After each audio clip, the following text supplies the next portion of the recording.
Ces documents rassemblent une vaste synthèse des enseignements de Dale Carnegie, explorant les principes fondamentaux pour optimiser la communication, asseoir son leadership et vaincre le stress.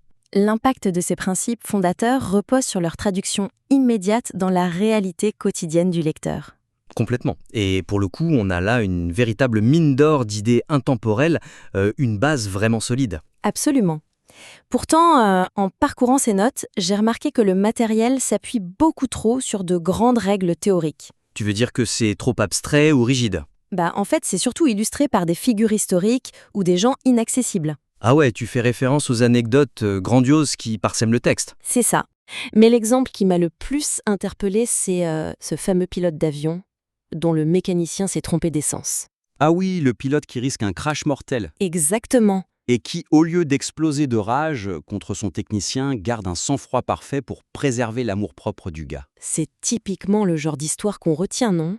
On s'en souvient comme de la scène finale d'un film d'action, ouais. Mais la vraie question, c'est est-ce que c'est vraiment utile pour nous? Et c'est bien ça le problème. Le lecteur, il se dit juste d'accord, un grand pilote de ligne qui frôle la mort doit garder son sang-froid.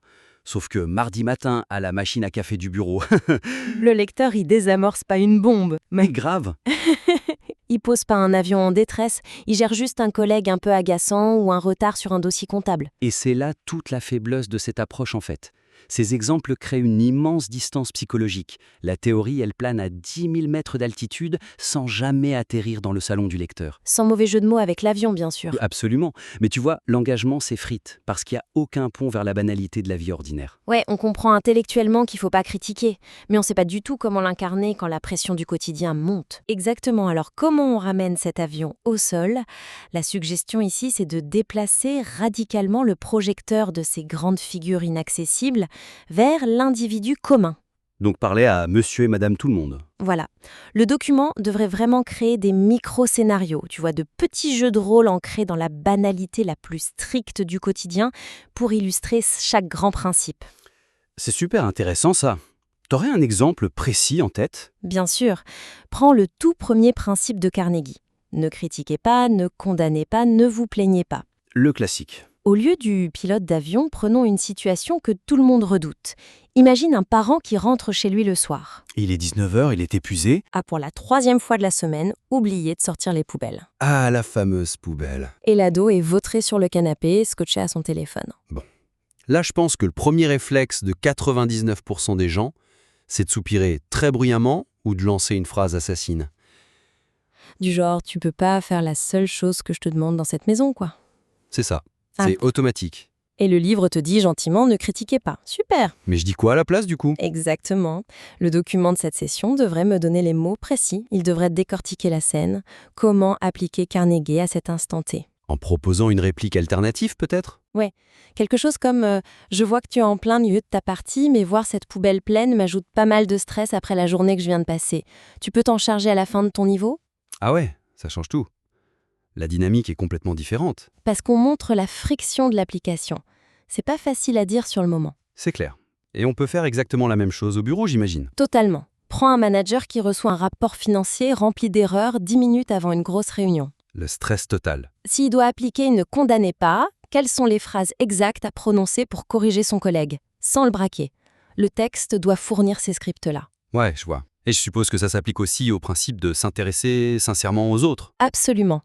Dans le document Aptiev, on cite l'expérience de Bill McKellayla ou de Lynn Polish. Ce sont d'excellents cas d'école professionnelle, c'est vrai. Oui, mais ça reste très théorique. Si je veux que le lecteur expérimente vraiment la fameuse phrase de Carnegie qui dit que le sourire s'entend même au téléphone, Ah, j'adore cette phrase. elle est top. Mais pour la vivre, je dois lui donner un défi quotidien ultra précis. Un défi du genre... Demander au lecteur, dès sa prochaine sortie, de poser une question ouverte sur un détail précis à son boulanger. Ah oui, carrément. Ou à ce collaborateur très discret du service comptabilité avec qui il parle littéralement jamais. S'il le teste en commandant une pizza ou en appelant le support informatique de sa boîte. Voilà. Et qu'il constate par lui-même que le ton de la voix en face change du tout au tout, l'apprentissage, il devient viscéral. C'est par l'expérience directe qu'on retient la leçon. En ramenant ces concepts à une échelle humaine, le lecteur devient vraiment le leader de sa propre vie. Tout à fait. Mais pour que ces micro-scénarios fonctionnent, il faut un écrin adapté. La juxtaposition de plusieurs listes et résumés distincts nécessite un fil conducteur narratif pour éviter l'effet d'inventaire. L'effet d'inventaire. Tu trouves que le document actuel ressemble à une liste de courses? Franchement, c'est un peu ça. Le document passe de manière extrêmement abrupte du résumé des principes de comment se faire des amis à une nouvelle section intitulée « Trouvez le leader en vous ». Et ensuite, ça saute vers « Triompher de vos soucis ». Exactement. C'est une structure complètement en silo. Si je regarde la section Livre d'or, on y trouve une énumération brute allant de 1 à 30 principes. Attends, 30 principes d'affilée? Ouais. Genre 1, ne critiquez pas, 2, complimentez honnêtement, et ça jusqu'au 30e. Jusqu'au numéro 30, oui. Et soudainement, bam, la structure bascule sur des sessions des questions-réponses. Ah oui, ça casse le rythme. C'est une faiblesse majeure dans le flux de lecture. Cette structure, ça donne vraiment l'impression d'un copier-coller qui brise totalement la progression logique. C'est vrai que ça finit par submerger l'audience sous une avalanche de données complètement disparates. Personne ne peut retenir 30 lois de comportement d'un coup, et encore moins les appliquer. Je suis persuadée que c'est trop lourd, oui.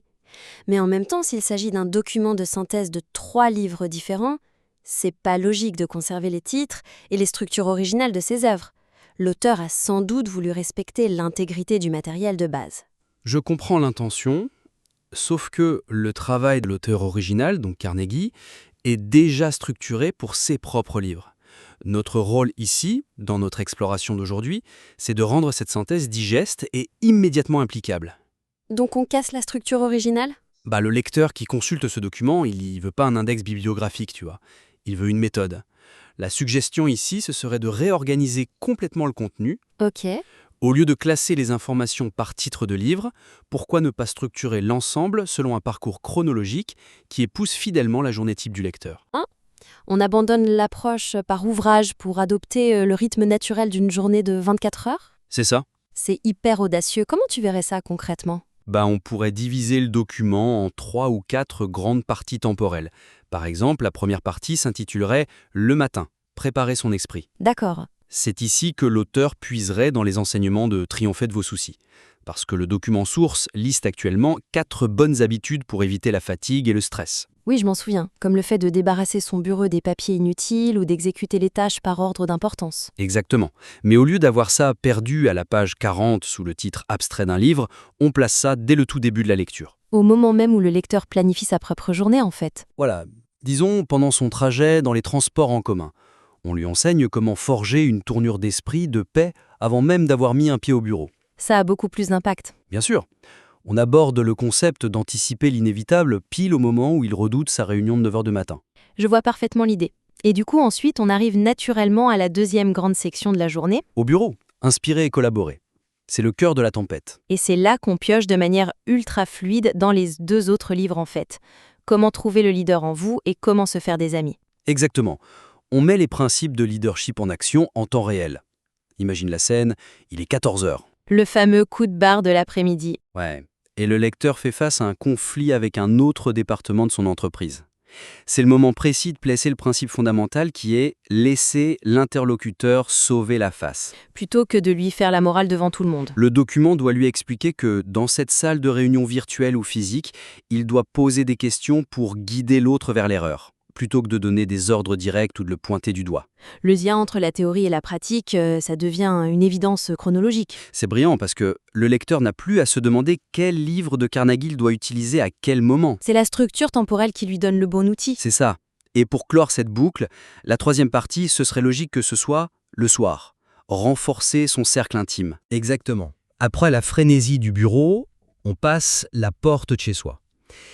Et là, l'auteur pourrait regrouper les principes liés à l'empathie profonde et à l'écoute active. C'est l'instant parfait pour utiliser le chapitre sur l'importance de la reconnaissance et des éloges, mais appliqué à la sphère privée. Dire un vrai merci à son partenaire pour avoir géré la logistique de la maison, par exemple. Ou écouter ses enfants parler de leur journée d'école sans les interrompre direct pour leur donner des leçons de morale. C'est un super exemple. En étalant les concepts sur 24 heures, on supprime totalement cet horrible effet de liste de courses pour créer un véritable mode de vie continu. La lecture devient un vrai accompagnement, tu vois. Une sorte de compagnon de route. Mais même avec cette nouvelle fluidité, il y a un dernier écueil qui est quand même massif dans ce document. Ah oui. L'appropriation viscérale des concepts par le lecteur demande une interactivité qui va bien au-delà de la simple lecture de quiz scolaires. Tu lis dans mes pensées, tu parles des fameuses rubriques questions et réponses qu'on trouve à la fin de certains chapitres. Complètement. Prenons la section sur l'amitié. Le texte nous présente un bloc qui se lit littéralement comme ça. Question. Quelle est la principale leçon à retenir sur l'amitié selon Dale Carnegie? Et la réponse? Réponse. Vous pouvez vous faire plus d'amis en 2 mois en vous intéressant sincèrement aux autres que vous ne le pouvez en 2 ans en essayant de les amener à s'intéresser à vous. Oh la vache, c'est très scolaire. C'est hyper scolaire, on dirait les annales d'un examen de fin d'année. Et il y en a d'autres des comme ça? Genre, quel est l'objectif principal des enseignements de Carnegie? Avec la réponse bien institutionnelle juste en dessous. La faiblesse ici, elle est vraiment criante. L'inclusion de ces listapus brutes et de ces quiz, ça plombe littéralement l'ambiance du texte. Ça lui donne une tonalité super froide. Froide et mécanique, oui, ce qui est un comble quand on parle d'un auteur comme Dale Carnegie. C'est clair, toute sa philosophie repose sur la chaleur humaine. Sur la compréhension de l'autre, l'empathie, l'écoute. Transformer ça en un exercice de mémorisation bête et méchant, c'est trahir l'esprit même du texte original. Absolument. Je veux dire, si je coche la bonne case à la question « Comment se faire des amis ?», ça veut pas dire que je suis moins seule dans la vie. Ça veut juste dire que j'ai une bonne mémoire à court terme. C'est tellement vrai. D'où la nécessité absolue de corriger le tir. Et la suggestion, elle est simple mais radicale. Il faut impérativement transformer ces tests statiques en incitation à la réflexion personnelle. Et en exercice d'auto-évaluation introspectif. Voilà, le texte doit arrêter d'être un professeur qui te fait passer un partiel pour devenir un coach qui te met au défi. J'aime beaucoup cette image du coach, mais concrètement, comment on passe du quiz au coaching sur un document écrit? Prenons l'anecdote de Lynn Puvajic ou la fameuse lettre de la secrétaire qui figure dans le texte actuel. Au lieu de demander quelles leçons pouvons-nous tirer de la lettre de candidature, ce qui appelle une réponse de perroquet. On transforme ça en mise en pratique immédiate. Exactement. L'auteur pourrait écrire une consigne hyper directe au lecteur. Du style ouvrez votre boîte mail de réception dès maintenant. Mieux encore. Pensez au prochain email important que vous devez envoyer ou à la lettre de motivation sur laquelle vous bloquez en ce moment. Prenez votre brouillon actuel. Regardez combien de fois vous avez écrit les mots « je »,« mon »,« mais ». Ouh, ça fait mal en général. Oui, parce qu'on le fait tous. Et là, la consigne continue. Maintenant, prenez 5 minutes, montre en main, pour réécrire votre introduction. Interdiction absolue de parler de vous ou de ce que vous voulez. C'est dur ça. Très dur. Concentrez-vous uniquement sur les problèmes et les besoins de votre interlocuteur. Constatez par vous-même qu'est-ce qui change dans l'énergie de votre message. C'est un exercice de haute voltige. J'imagine le lecteur devant son écran et il a l'habitude d'écrire « Je vous écris parce que je cherche un emploi et que mes compétences matchent avec vos besoins ». C'est ça. Mais avec cette incitation, il doit se forcer à écrire quelque chose comme « J'ai lu avec attention votre dernier rapport annuel concernant vos défis logistiques sur le secteur européen. Il semble que l'optimisation des flux soit une priorité absolue pour vous cette année. » C'est un changement de paradigme total. Immédiat même. On n'est plus dans la théorie là, on est dans les tranchées avec lui. Et cette logique d'introspection, elle marche pour absolument tous les sujets du document. Même les plus personnels. Regarde la partie sur les techniques de gestion du stress issues de Triompher de vos soucis. Le texte source énumère les 4 questions clés pour analyser un souci, c'est ça, hein? Oui, la fameuse petite liste. Quel est le problème? Quelles en sont les causes? Quelles sont les solutions? Et quelle est la meilleure? Lues sous forme de tirets, ces questions glissent sur le cerveau sans jamais s'y accrocher. C'est clair, on les lit et on les oublie la seconde après. Pour améliorer ça, l'exemple concret, ce serait de convertir ces 4 puces en une matrice visuelle, un véritable espace de travail sur la page. Oh, j'aime bien ça. L'auteur pourrait carrément interpeller le lecteur, du genre « Prenez ce problème précis qui vous a empêché de dormir la nuit dernière ou ce dossier qui vous ronge l'estomac depuis lundi. Prenez un stylo. Ne lisez pas la suite de cette page tant que vous n'avez pas rempli ces 4 cases avec votre propre angoisse. » On force l'arrêt sur image. On oblige le lecteur à se confronter à lui-même. C'est d'ailleurs mentionné dans les notes de l'auteur. Le leadership moderne a évolué vers des approches axées sur le coaching. Tout à fait. Ce document de synthèse doit être le premier représentant de cette évolution. Le lecteur n'a pas besoin qu'on lui décerne un bon point parce qu'il a bien retenu la date de parution d'un livre. Il a besoin de ressentir physiquement que son approche avec son patron ou son conjoint s'est apaisée, parce qu'il a pratiqué le concept. En remplaçant l'évaluation théorique par l'expérimentation pratique, le document accomplit sa vraie mission.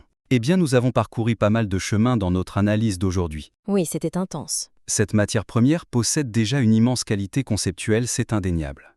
mais la forme doit vraiment soutenir le fond. Si je devais résumer